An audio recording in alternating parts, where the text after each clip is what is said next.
حسين عن سعيد بن مرجانة عن أبي هريرة رضي الله تعالى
لله رب العالمين والصلاة والسلام على سيد الأنبياء والمرسلين وعلى آله الطيبين الطاهرين إلى يوم الدين أما بعد.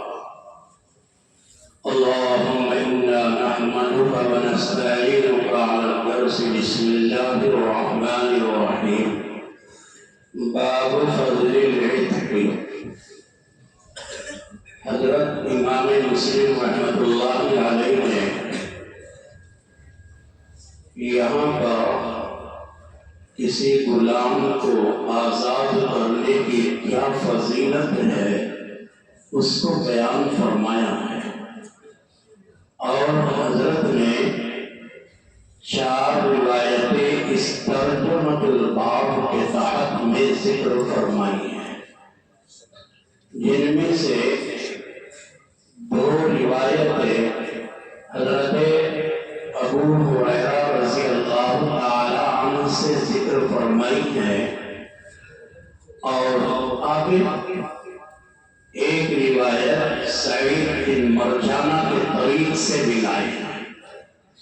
ان 4 روایتوں کا مطلب اور حاصل کلام کا یہ ہے کہ اللہ کے لاڈلے پیغمبر صلی اللہ علیہ وسلم نے غلام کو آزاد کرنے کے لیے بڑی فضیلت بتائی ہے۔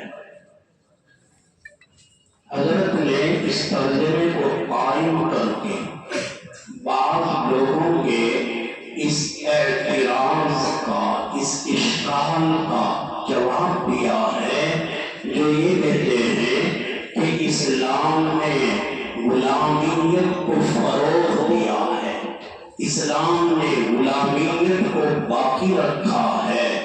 جو لوگ یہ اعتراض کرتے ہیں، اس ترجمۃ الباب میں حضرت نے ان کا جواب دیا ہے کہ اسلام نے غلامیت کو فروغ نہیں دیا، بلکہ اسلام نے تو غلامیت کو ختم کرنے کی راہیں نکالی۔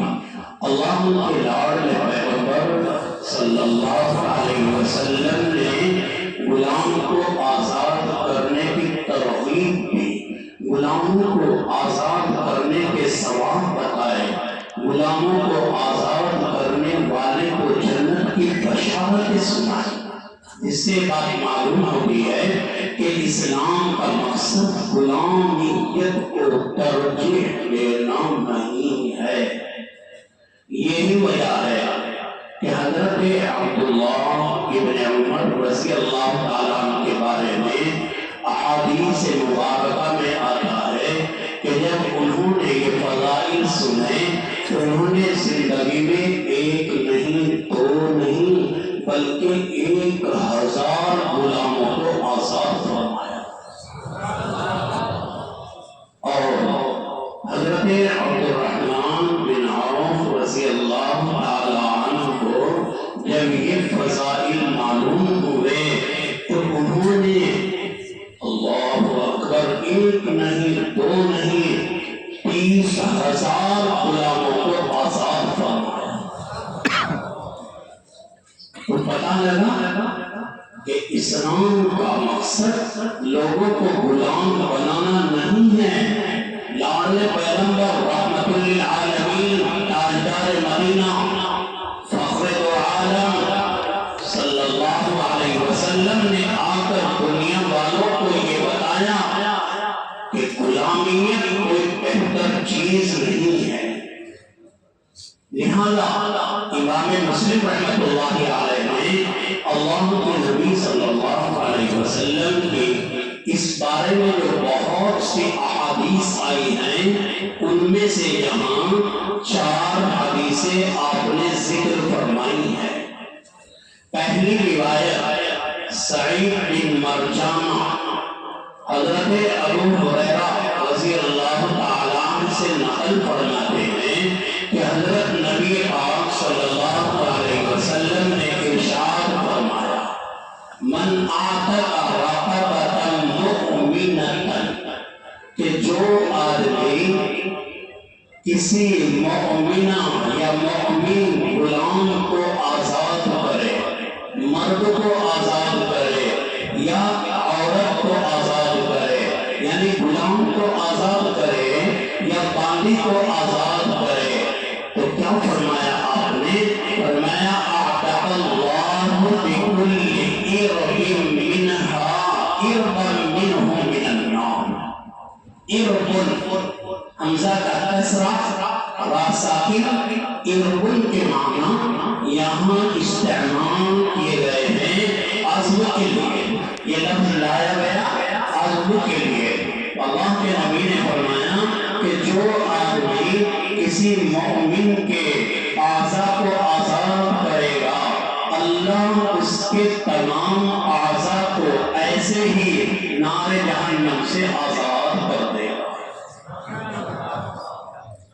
یہاں روایت میں مراقبۃ کے بعد مومنہ کی جو قید آئی ہے، یہ قید احتیاطی نہیں ہے، یہ قید اتفاقی ہے، کیونکہ اللہ کے نبی صلی اللہ علیہ وسلم کی روایات سے یہ بات بھی معلوم ہوتی ہے کہ آپ نے مطلقاً غلام کی آزادی پر بھی فضائل بتائے ہیں۔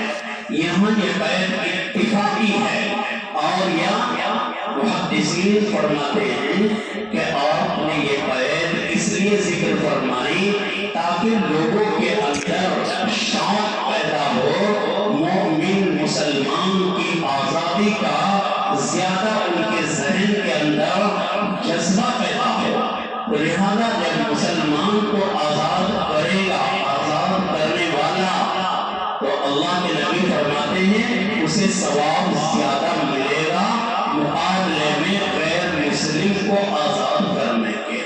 اور یا آپ نے فرمایا کہ اگر کوئی آدمی آزاد کرتا ہے ناقص غلام کو، کوئی آدمی آزاد کرتا ہے ناقص غلام کو، تو اس کو اتنا ثواب نہیں ملے گا جتنا ثواب کامل غلام کو آزاد کرنے والوں کو ملے گا۔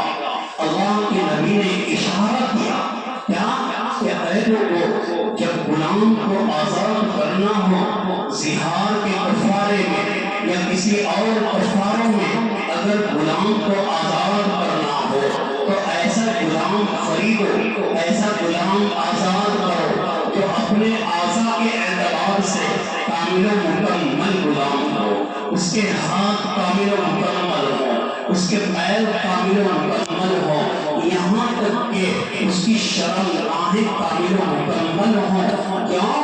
اس لیے کہ اللہ کے نبی نے اگلی روایت میں فرمایا کہ اللہ عزم کے بدلے عزم کو آزاد کرے گا۔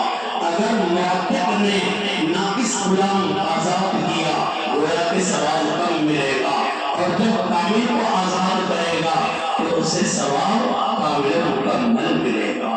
اگلی روایت میں آپ نے فرمایا کہ جو آدمی کسی مومن غلام کو آزاد کرے، اعتق اللہ لکل عضو منہا عضوا من اعضائہ من النار حتی فرجہ بفرجہ، یہاں تک کہ اللہ معتق کی شرمگاہ کو معتق کی شرمگاہ کے مقابلے میں آزاد کرے گا۔ کیا مطلب اس روایت کا؟ محدثین فرماتے ہیں کہ اس سے اس بات کی طرف اشارہ کیا کہ اگر معتق نے زندگی میں غلطی کر دی اور شرمگاہ کے گناہ کر لیے ہوئے، اگر معتق نے غلطی کر دی اور شرمگاہ کے گناہ بھی کر لیے، شرمگاہ سے جو گناہ ہوتا ہے یعنی زنا کر لیا، بڑا گناہ ہے، بڑا بدتر گناہ ہے، ابھی اتنا بڑا گناہ معاف کرنے کے لیے اللہ کے نبی نے فرمایا کہ اگر کوئی کامل و مکمل غلام کو آزاد کر دے گا تو ادھر اس نے اس کی شرمگاہ کو آزاد کیا، تو اس کی شرمگاہ زنا کرنے کی وجہ سے جو مستحق بن چکی تھی جہنم کی، اللہ نے اس کو جہنم سے آزاد کر دیا ہے۔ یہ معلوم ہوا اسلام کا مزاج جو ہے غلام بنانا نہیں ہے. آگے 2 روایتوں کا بھی مضمون من وعن یہی ہے، صرف سند کا فرق ہے. میں نے آپ کو پہلے بتلایا کہ رسول پاک صلی اللہ علیہ وسلم کی زبان مبارکہ سے کل نکلی ہوئی احادیث کی تعداد محدثین نے بیان فرمائی ہے کہ وہ کل صرف 10,000. اللہ کے نبی صلی اللہ علیہ وسلم کی زبان مبارک سے نکلی ہوئی کل تعداد احادیث مبارکہ کی وہ کتنی ہیں؟ 10,000 ہیں. باقی آپ کو اشکال آئے گا کہ آپ نے بہت روایتیں 12,000 روایتیں مسلم شریف میں بتائی ہیں اور 9,082 روایتیں بخاری شریف میں بتائی ہیں، اور ایسے حضرت 30,000 روایتیں بعض محدثین فرماتے ہیں کہ مسند امام احمد ابن حنبل میں 30,000 روایتیں ہیں. تو پھر اس کا کیا مطلب کہ آپ صلی اللہ علیہ وسلم کی کل روایات 30,000 ہے؟ اس کا مطلب یہ ہے کہ آپ صلی اللہ علیہ وسلم کی اصل روایات 30,000 نہیں 10,000 ہیں، اور 10,000 روایتوں کو پھر روات نے الگ الگ سندوں کے ساتھ بیان فرمایا. تو وہ سند کے بدلنے کی وجہ سے، سند کے نیا ہونے کی وجہ سے نئی روایتیں شمار کر لی گئی ہیں. لہذا سندوں کی تعداد کو دیکھ کر، روات کے اختلاف کو دیکھ کر روایات کی تعداد، احادیث کی تعداد بہت زیادہ ہو گئی ہے. اب ایسے سندوں کے اختلاف کے ساتھ اللہ کے نبی کی روایات کل کتنی ہیں خود کو نہیں بتا سکتا. کیا سند ساری جمع نہیں ہو سکتی؟ ساری احادیث اختلاف کے سند کے ساتھ ہیں، کسی بھی کتاب کے اندر جمع نہیں ہو سکی ہے کہ کوئی ایسی کتاب ہو اس کا مصنف یہ دعویٰ کرے کہ میں نے اللہ کے نبی صلی اللہ علیہ وسلم کی تمام احادیث کو اپنی کتاب میں جمع کر دیا.